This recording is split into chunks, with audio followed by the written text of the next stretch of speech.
Hey everyone, welcome back to Bros and Shows. I am your host Josiah, aka Mauler67, and with me, as always, you know I got my buddy, I got my pal, I got my brother Austin. Austin, how you doing today? I'm doing pretty good. How about you? I'm pretty good. I can't really complain. I had a pretty relaxing day. I got to stay in all day, play tactics because I'm still slowly working my way through tactics, and I have been watching the rest of PeaceMaker season 2 to finish that out. So altogether, pretty good day.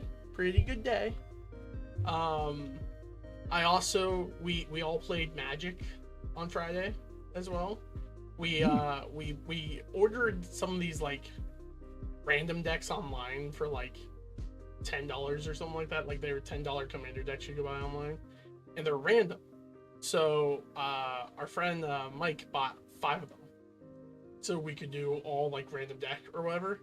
So we all opened our decks and they're all random. I got some like Rhino dude who had a very basic effect that was just like whenever during your battle phase, you can just double the damage of one of your creatures. And so it was like a Voltron deck that was basically the deck, but it was a very like poorly constructed Voltron deck. I expected like equipment. There was like 3 equipments, and that was it. Another of our friends got a red-green like token one where like her power and toughness was equal to the amount of creatures you controlled. The other one had Brandon had something, I forget what he even had. I don't think he even pulled out his commander to a full extent. And then Mike won because he pulled a Semic deck that was the blue-green like fairy mermaid girl that draws a card every time you play a land. And so all of our other cards were basically doing a draw drop. He was basically like draw land, draw land, draw like he didn't end up winning the game. What ended up happening was we all targeted him down as quickly as we could to kill him off, and then I weakened the one. And I think it was Chip who ended up winning because Brandon played a card on me that hurt me. But like he did it to like help out like the board, and I just turned and looked at him like, I'm a petty person. I'm coming after you. It's like, but you're not. I'm not the threat here. I'm like, I know, but you attacked me, man. Like you can't do that to me. But that was fun. We played like 2 games because each of the game kind of went long. Which was funny because we played 1 game, and I didn't play any of my decks. I just said, I'm like, Brandon's like, I'm going to play Bloomflower Girl, like the little bunny rabbit girl.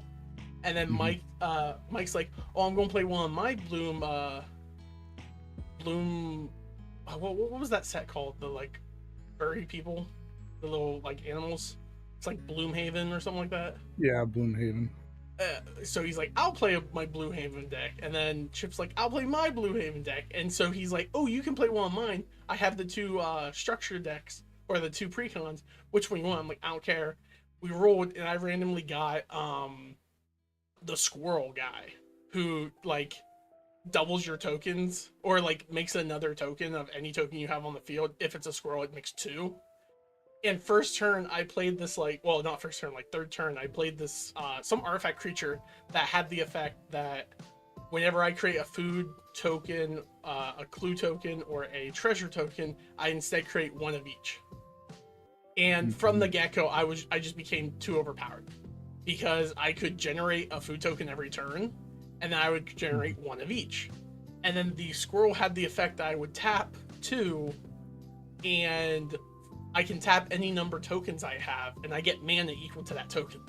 And so I was just like tapping for 13, playing a bunch of cards, tapping for 40, playing a bunch. It was dumb. And Mike, Chip pointed out, like, he's like, whenever Josiah, like the decks that Josiah plays are all combo heavy deck. So he's always sitting there like, all right, tap this to play this, which activates this, which does this and this. He's like, and we're sitting here for about like 5 or 10 minutes between Josiah's turn. And he gets to play with a random deck, and it just so happens to be that deck. Like, what is up with this? I'm like, I don't know, man. I can't help it. But that was fun. I got my car in. Went to Changeling this weekend on Saturday at the site. That was fun. The biggest issue I have with the car, there's two big issues I have with the car. One, the car, I can't help it. I think it's just the car itself. And the other thing is because of how old it is. So it has Bluetooth, right? You know remember how I told you it said it came Bluetooth enabled? It's not Bluetooth enabled. What it is, it's like 2010 Bluetooth, where it's like you can answer phone calls with your phone. What about music? What's music? Like, why would you ever play music? Use the CD like a normal person. It has a CD player in it. So I can connect to it, but it's only for calling that it has Bluetooth. Which is funny to me because it sucks because I like to listen to music. So now I bought a little, I had to buy on Amazon those little things that you can connect to the AM radio to like play through it. So I have that for Bluetooth so that way I can do it. The other issue with the car, which is so weird, it is so, it's a very interesting issue. Right in the center console area is a dead zone for my phone. I don't know if it's because the car's old or whatnot. If I put my car up on the little stand that I have for it, it cannot do GPS. It disconnects and cannot reconnect. But if I take it, activate it, and put it into the slot next to me, I have perfect GPS. I don't know why. It was so frustrating to drive and pick up my friend Marcus for the game because I missed the turn 3 times because it kept telling me to turn late. And then now I have to get one of those CarPlays so that way I can have it up there and it be Bluetooth to my phone so that way I can see the turns and everything. So it's a funny issue to have. Does your car have an aux, like an aux cord? Input? What I saw, like looked around like as quickly as I did, no, it has a CD but not aux cord. I'm going to go in there and check because the one thing I found out whenever we were like waiting that game one time is that there's like an additional like slot console thingy that I thought was the glove box, but when you open it, it has like one of those additional like where you put the cigarette thing in, and it had like other stuff. So I'm like, oh, maybe there's a aux cord slot in there. So I just have to go down there and check around, but I just didn't get it. Yeah, because you could just take the aux cord from the smart thing and hook it up, and you'll have audio for calls and everything. Which is what I'm planning on doing. I also found that there's the Bluetooth thing I mentioned before has an aux cord set up as well. So I can always plug aux cord into that, do Bluetooth to that, which then goes to that and hook up there. But we'll see. Yeah. I'll have to see what I have to do. Other than that, car's nice. It's a much more uptight car. Like normally whenever I like to drive, I like to kind of be like slouched in a little bit, and like I like my steering wheel to be a little higher. This car is like I'm up. There is no like down ability on my seat, so it's either back or leaning. And so I'm just like, the wheel is there. I'm like, this is fine. It's just I like to like cruise, you know. So it's just fine. But other than that, it seems to be run just fine. It's cheaper, so we'll see. And then I'm going to have to get it inspected by the state to make sure everything's up to par. And I'm going to probably take it into a mechanic to like look at everything to see like what needs, like it needs new oil, it needs new like transmission oil, like stuff like that.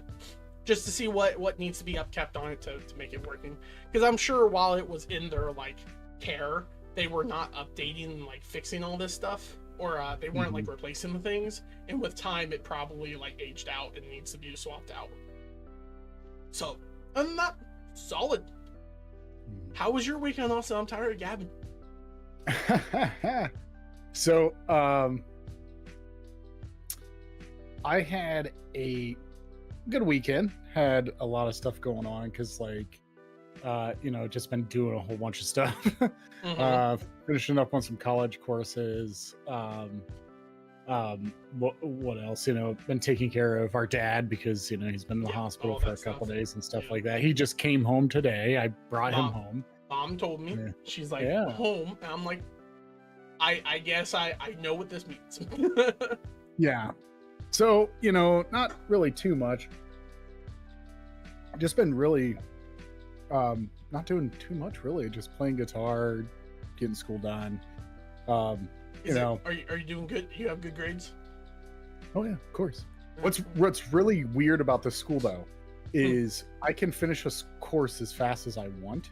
Mm-hmm. So I've already finished like 2 courses. So I'm gonna keep going, and I'm just gonna try to get my degree as fast as I can, as long as like I don't stretch myself out with it. But like I've already finished off 2 courses now, and then like I move on, and they're like, "Do you want to keep moving on and like keep going?" And I'm like, "Yeah, I want to get this done." So I can work at my own pace, and it's pretty nice. It's not like I'm not restricted to like only taking 4 classes and then like all this gibberish that's in between it. I just read the online stuff, and then like I take like a test, and then I take a quiz, and then I take another test, and I'm done. And then that's completes the course. And it's like, hey, this course is done. So. I don't like that personally. Because like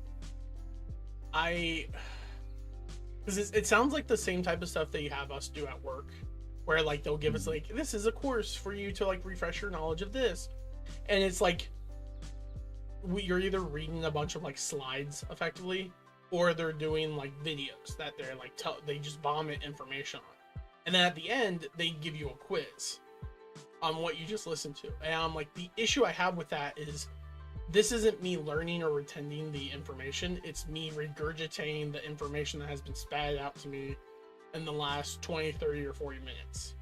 And that's a lot easier to do and forget about it than it is to like learn something for 2 or 3 weeks and then have a test, and then also have like study material as well. But I don't know, that's just me.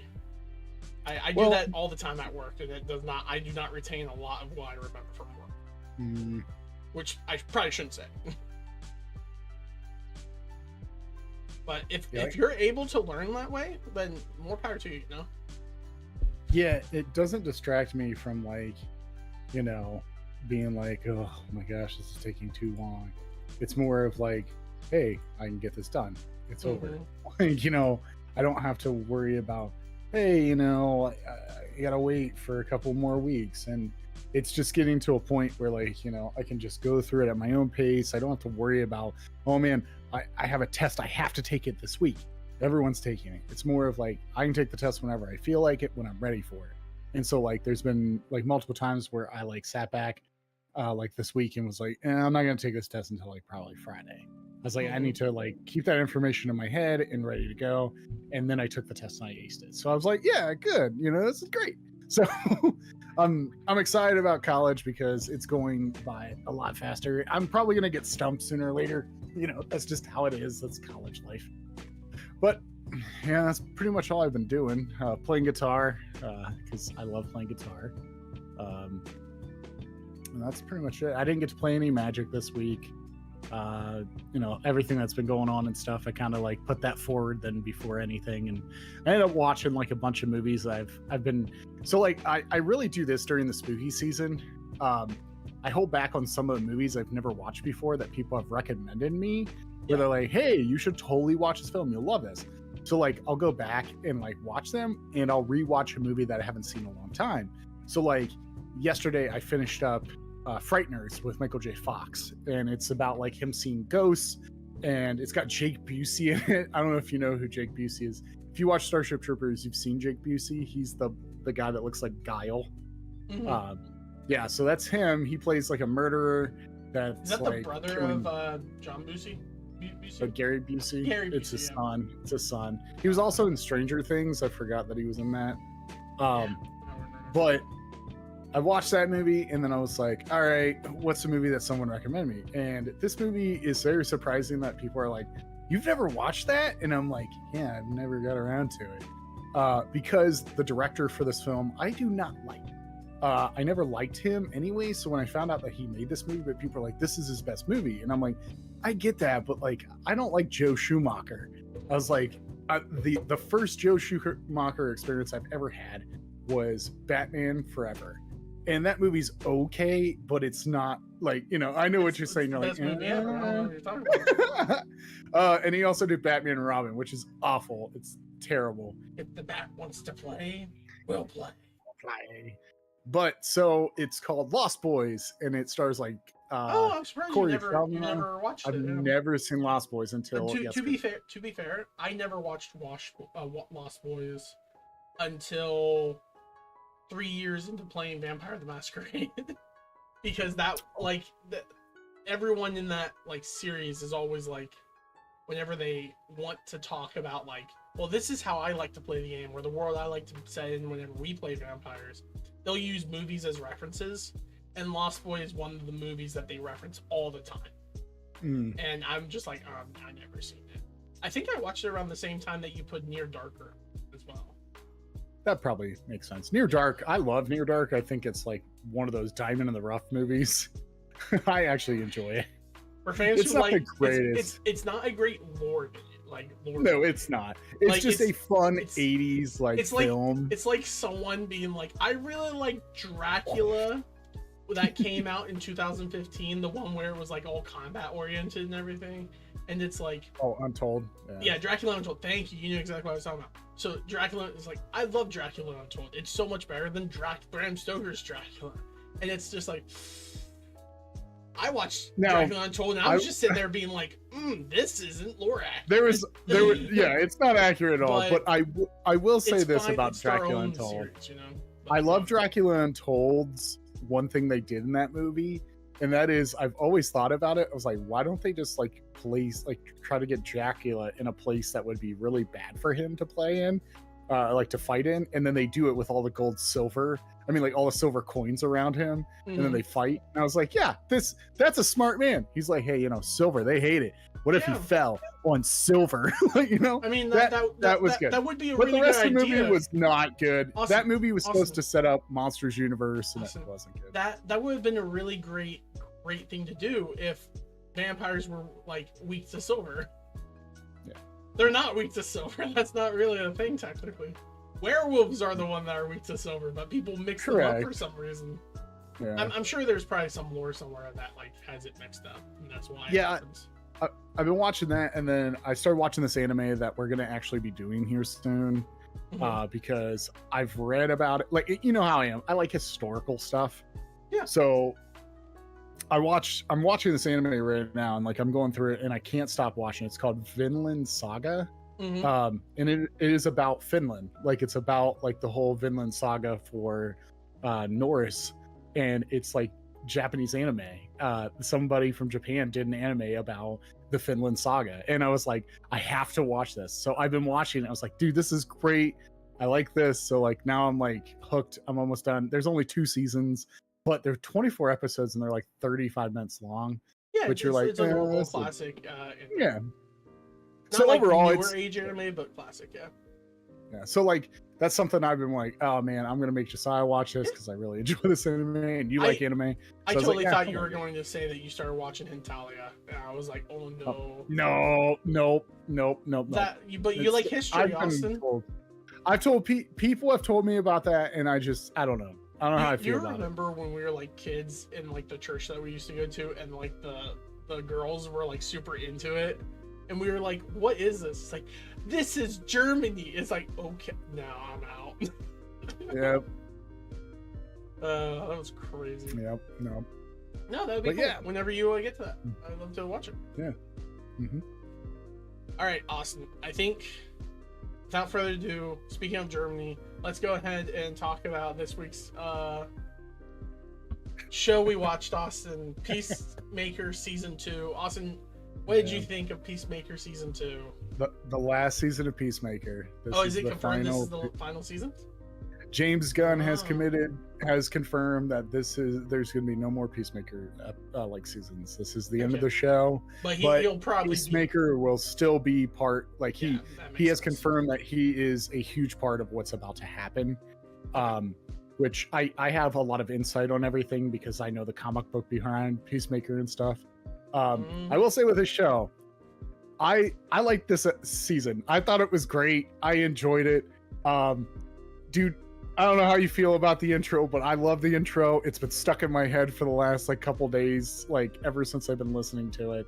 It's not I've been as skipping banger. it. No, it's Yeah. not as good as the first season. The first season's banger is always great, but the Julian part, and what's so funny is someone has like made memes now around that show, like the intro where they're showing like Call of Duty, like the part where like people die, and then they'll like put in the Peacemaker like intro, and I'm like, yeah, it works with everything. I will say, I predicted like at the beginning of the show when I started watching this, about episode 2 or 3, I realized I was like, I think I know what the twist is for this. And when it happened, I was like, oh, I knew it. I knew it was that twist. I thought he said there was going to be a cameo in the season, and I thought I knew who it was going to be because I thought it was going to go that way, but it didn't. I enjoyed the season a lot. I thought it was very well done. A lot of people are really upset about the finale. I'm not, but a lot of people are. What was people upset about with it? People are upset, like they call it the gun has jammed. That's what they call it. But it's pretty much like it's not what everyone expected a finale. They're like, this is like an episode 6 episode or a filler episode. And I'm like, Yeah. no, I think it sets up a lot of things going into like what you don't know what's about to happen. Because I also have a theory about a certain character in this show that I've been reading about, and I'm like, and then someone brought up the theory, and I was like, that makes sense. Like, I never thought of that. Is it kind of crazy out there and probably won't come true? Probably. But I will say I enjoy this season a lot. I think John Cena plays the perfect Peacemaker, like he always does. I liked the alternate universe. I thought it was hilarious, some of the stuff that was going on with it. And especially like the difference between them. Really? What do you mean you like the alternate universe? I like the environment. I like that they brought him into that alternate universe. The twist of the alternate universe was even better because it was hilarious, because I knew it was coming. And then when it happened, I got excited because I was like, oh man, are they going to bring in the cameo I hope they bring in? And no, didn't bring the cameo that I wanted, which hopefully we get to see them back in that dimension and that cameo shows up. I would have laughed. What cameo did you want? G.I. Robot. I thought it'd be so funny if G.I. Robot showed up and like start killing all those Nazis. Like, oh boy, Nazis! And well, just like destroy them. He wouldn't be in that world then. I know, but like if they like, because the thing is I know what's going to happen. Because like, you know, people are like, oh well, Gunn said that, you know, this is like his best work he's done with the finale, and I was like, okay, and I was like, he's just saying that to hype it, but I also understand what he's setting up, and I get why he's like excited about it, and that's how it is. But I enjoyed this season. What did you think about season 2? I mean, I liked it. I will say that I got the big spoiler thing revealed to me via TikTok. Because I didn't realize what I was watching at the time, because this show's been like going for a bit, and that happens at like what, season 6? I mean episode 6 or something like that. Yeah, it's like episode 6. And so yeah. it got spoiled to me, because someone was like explaining how Peacemaker wouldn't realize it, but everyone else would. Mm-hmm. And I was just kind of watching it and just being like, what is this talking about? And then I realized, I'm like, oh, I just spoiled myself on this thing. So I was aware of that spoiler going in.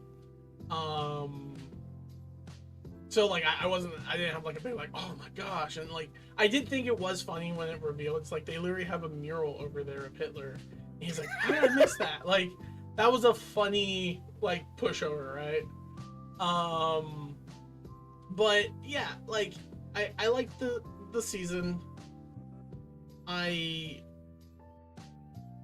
don't know, there was I guess the thing that I kind of had issue about was I was kind of confused by like what was happening for the first couple episodes, and I realized what was going on and like why they were hunting down Peacemaker was because of the portal that he had. Like it became I acknowledged then, oh, it's because of the Superman movie, right? Because in the Superman movie, like the Lex Luthor thing, and then once I realized that's what was going on, it didn't make sense to me anymore.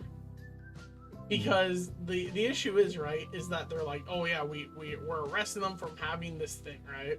It's like he had that before the whole Superman thing happened. So unless you put a law that says that if someone has something they have to turn it in, he didn't break any laws already possessing it.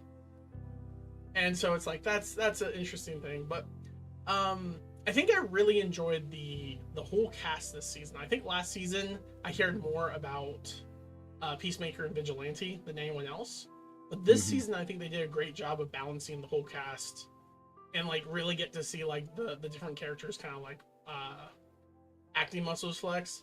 I will say I was kind of like, I didn't super care for his love interest's like story that was going on, because it kind of felt like I guess like, how do I say it? I don't remember her dating that guy and that being a thing. I'm sure it probably was in Peacemaker season 1. I just don't remember it. And it felt like, it's crazy to me that she suddenly has like this big issue with it. And then like the dad comes along and now he has it out for him. And I was just kind of like, okay, there's information here that I felt like should have been brought up or handled previously. At least when it came to the dad, he was being denied the files until he became the acting director, and then he got access to them. Honestly, I will say this, probably the best character that was introduced this season was the bird blind guy. Tim Meadows. Tim Meadows' character. By far my favorite character. Just because how he introduced himself, like, I'm bird blind. It's like, what's that even mean? Like, I can't tell birds. Like, how can you not? That's a giant freaking eagle, not a duck. And then, like, when the eagle starts attacking his friends, he has the gun literally trying to, like, I need you in. I can't tell how big this thing is. It was so stupid. And I did like how in the end he became a good guy. Because even though he was doing like bad things, he was following orders, and whenever the like commander kind of went rogue, he like even told them, it's like, you did the good thing, you did the right thing by putting him in the system, because he was going to kill him in there if he didn't do that. Yep. So I really enjoyed that. I'm kind of surprised though, Austin. You said that G.I. Robot was your big cameo. Yeah. And obviously instead they had Lex Luthor show up for the cameo. We gotta talk about the biggest cameo of them all though. Like, we have to talk about the man, the myth, the legend, you know. The one, the infinite and most best character to ever get brought back into the series, Greg Phillip. Greg's finally back. Dad. You know who Greg Phillip is? No, I don't. Lachlan Monroe. But here, maybe you'll understand. Greg from Scary Movie. Look up Scary Movie and look up Greg, and you'll know exactly. I know who Greg is. Yeah, it's the guy in the alternate universe. Yeah, who like shows up and then he yells like, "Everyone stand back! They're armed and dangerous!" And then two guys literally walk past him and get shot down. It's like they didn't listen to him. Like, what the freak? Yeah. But no, he showed up and I instantly went like, I know that guy. He's from Scary Movie. That's the best cameo of this series. It was very interesting the take they had on the dad through the alternate universe, because he was like actually like he cared for Chris and he cared for his sons. So that was the thing that was interesting, right? Because like the dad was kind of set up in his original series to be a like, oh, basically a Nazi is what he was kind of set up to, or at least like he was very authoritarian. I know, I think he was a Nazi. Wasn't that like the big thing of season 1? Yeah, like, he his was. Dad turned He out was to the be, White like, a Dragon. neo-Nazi? Yeah. Yeah, he was the White Dragon. But then, like, this universe, he was still the dragon, but he's like the blue dragon, and you just instantly assume that everyone in this world is a Nazi. But then you learn very quickly that that's not true, because you have the Sons of Liberty who are like fighting the regime, you know? And so it's like, okay, there are people who are different, but by the time it gets revealed to you that that's what the world is, it doesn't quite click in your brain until the dad starts talking to him, and he's just like, I think it was by accident. My son was bad. Like, he was a bad guy. He was kind of terrible. I don't think you did it on purpose. You're going to get into the poor, you're going to go away. It's like, yeah, but you're a Nazi. He's like, I'm not. Just because I'm here and I live in this society doesn't mean I believe their thing. And then the one, like, even the son was like, oh, I saw her, so like we were chasing after her. And he looked at his son, he's like, we don't do that. Because he's trying to impart to break that belief on his son. So it kind of has that like connection vibe to like him actually not being what his dad was at all, which would make sense, like the whole like mirrored alternate worlds that their dad would be separate. But obviously the brother was born in that world. His dad can only have so much influence on him, and he kind of has certain tendencies where he follows the world itself. So I did like the idea of it. I was actually kind of sad whenever he got freaking stabbed to death. That was crazy. Vigilante just came in and stabbed the crap out of him. There was no warning or anything. He just went straight for it. It's so funny that like Vigilante is like the leader of Sons of Liberty, Well, I don't think because he's the leader. I think he's part of it, is what he said. Well, what's really funny is the same bomb that Chris's diffuses is so goofy.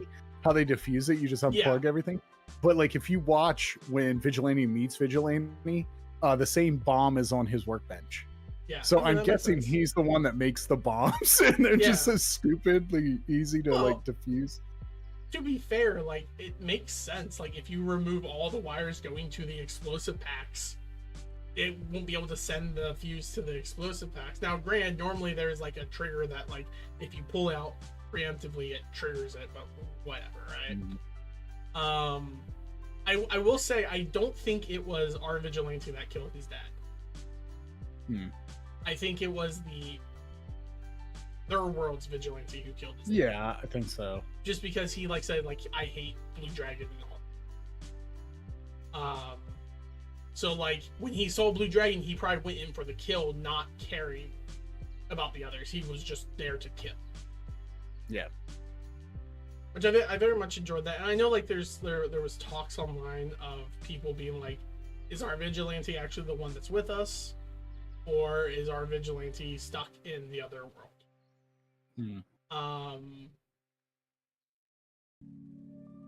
I don't know.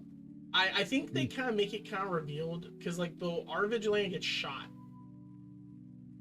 and then the other one screams like Sons of Liberty forever or something like that. But that could just be a red herring to him being like, yeah, I learned about what these guys are and I'm all for them. So our Vigilante says that or something like that. But no, I think that's going to be like part of a story outline or whatever. Maybe. Well, I also kind of... There's no more continuation of this, so who knows? Yeah, I kind of thought of the same thing too, actually, when it came down to his dad. I really thought that the dads actually knew about each other and switched. Because one is a Nazi and then goes into America because of something, and then he decides to switch. Because I think after Chris kills his brother, he just was like, I can't do this, we're switching. And then they're like, yeah, maybe they both didn't like their lives. I don't know. So I thought maybe... I could understand that, but I also was like... It seems like if the dad was a Nazi and he chose to switch out to a non-Nazi world, that wouldn't make sense to me. You know? Like, maybe, I feel like that would be swapped. I could be wrong. Maybe. You never know. But, so a couple things I want to bring up. The ending of the show. There is a whole bunch of stuff that I'd like to talk about. One is it's weird. Have you noticed that there's something going on with Rick Flag Sr. Where he's like kind of being reckless right now. He's not being too reckless, but he's being reckless now with like the portal thing with Lex Luthor. Yeah. Like I feel like I'm gonna throw it out here. I really think this might be Clayface because they are secretly developing the Clayface show, like the movie, and the guy that's playing him is Alan Tudyk. The guy that, Alan Tudyk is playing him. So I think that maybe Rick Flag Sr. is actually Clayface, and he's actually now like he took him after he beat up John Cena and was like, all right, I'm replacing you. But the other thing I'd like to bring up is I think I know why they're looking for the portals. And that's because I really think that they're looking for Bizarro, which is, the other Superman that in Superman the movie would get captured into another dimension. That's what they're looking for. I know that's what they're looking for. The other thing is Salvation. Because the thing is what's weird about Rick Flag is like they even brought it up at the end where he's like, you are coming same back at me now that Lex Luthor had for a plan. Well, Lex is right. And I'm like, that doesn't sound right to me. That sounds like someone else knows who is fans of Lex Luthor. So I'm like, okay, maybe he's Clayface, which totally makes sense. But maybe I'm just overthinking this. Clayface was a villain in Gunn's version. Like he's a villain, but he's not like a competent villain. He's more of like paid. Well, he's going to be like a paid villain. Is Gunn's universe following the Harley Quinn universe as well? The Harley Quinn TV show? Okay, so those are two different things. I remember that Alan Tudyk got the job because of his work in that. Yeah. And so I'm like, oh, are they connecting those in universe? No, they're totally two different things, yeah. Okay. But Salvation, though, on the other hand, like in the comic books, Salvation is a prison, kind of like how the Phantom Zone is, but it's like they put all the metahumans in there. Yeah. So I'm guessing like they're going to start capturing all these metahumans and putting them in there. Yeah. And then something catastrophic is going to happen, which I think we're going to lead into Darkseid. That's what he's leaning into, is Darkseid coming to Earth, and then he's going to have to release all the metahumans to fight Darkseid. Or it could be he could be sending all those like villain metahumans, because there is a storyline where they're in Salvation and they break into factions. It's kind of like Loki, like when they take him like the Void or whatever. That's basically what it seems like. That's the plan, right? Yeah. They're going to capture these villains and not put them on the books, and then just release them into this alternate world where nothing is, and just let them have at it, and then just be like, all right, here you go. Which is like funny concept, right? I'm pretty sure that was also a thing on Rick and Morty as well, but I'm not sure. But I mean, it makes I get the concept, but what's going to happen, and obvious like parallels to like current issues happening in our world or whatnot, they're going to become indiscriminate of metahumans. It starts with the bad guys they say are the bad guys, then it just becomes all metahumans. Yeah. That's their goal, is all metahumans go away, and then only normal people are left. Right, that's going to be the goal at the end, and you know they'll have to fight and do all that stuff. It's just funny that PeaceMaker is being thrown in there because he's just a normal human. Yeah. Unless, hear me out, it would be crazy. He's actually right about what he said. Yeah, maybe. And he is a metahuman, but he just has like permanent bad luck around him. You know, like. If you get too close to him, he kills you. Like, you accidentally die. That could be a very potent superpower.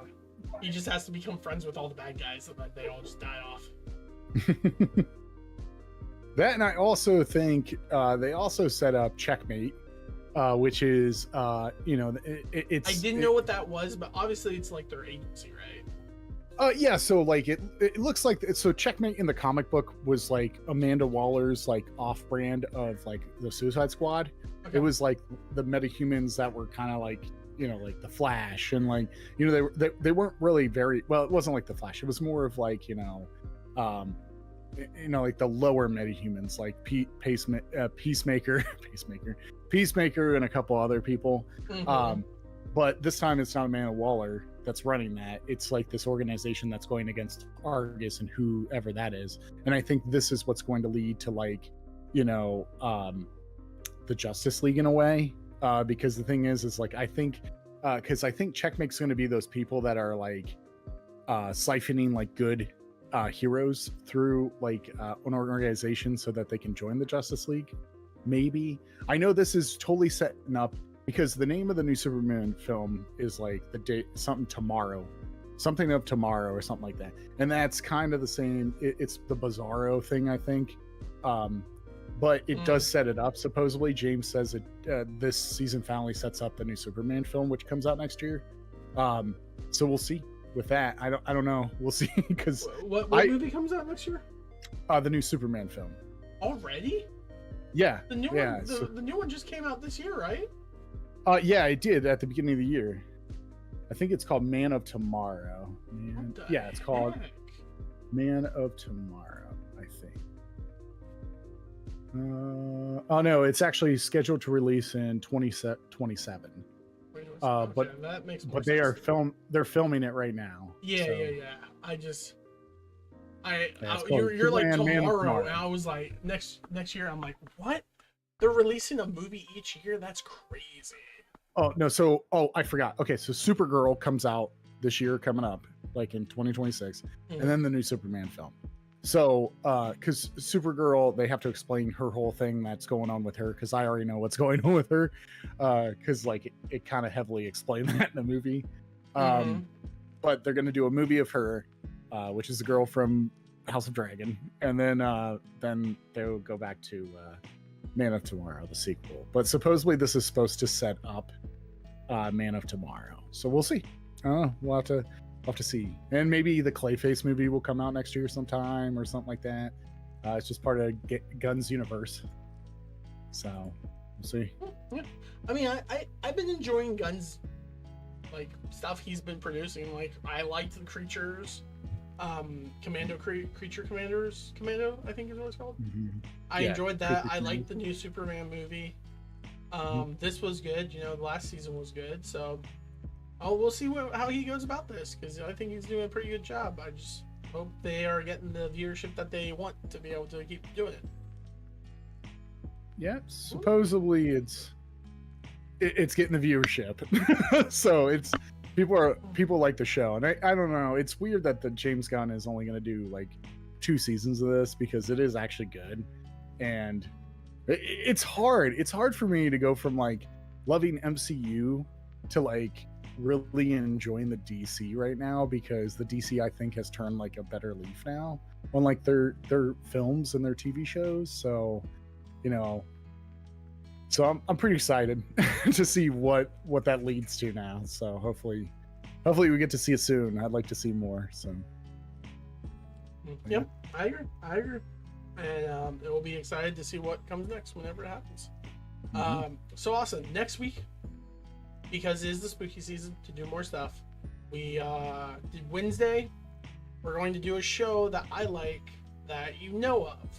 I don't know how much you've seen of it, but I'm going to make you watch it. I'm wearing the shirt from the show right now, which is funny that I still have it on. Next week, awesome, we're going to do Hell of Boss season 1. All these episodes you can find on YouTube. They are for free. You can also find them on Amazon. If you have Amazon, I recommend watching it on Amazon, just because they recently got put on Amazon, and that would like help them with like viewership numbers and whatnot. If you don't have Amazon, do it on YouTube. It doesn't matter, you know. But yeah, if you want to watch they have like they say that there's 3 seasons. There's actually only 2. One of them is called Episode 0. Watch Episode 0 for this. It's a special, but what it is it's a redone pilot of the series. Because when they initially did the pilot, they canonized it, but then they retconned a lot of things. So they updated the pilot. They updated that to make it fit the actual like story that they did. So just watch it. It's basically Episode 1, but they didn't name it Episode 1 for that reason. So. And it's not bad. So we'll see what you think about that, Austin, next week. We'll do Hell of a Boss season 1, then Hell of a Boss season 2, and then we'll see what we do after that. All right, sounds good.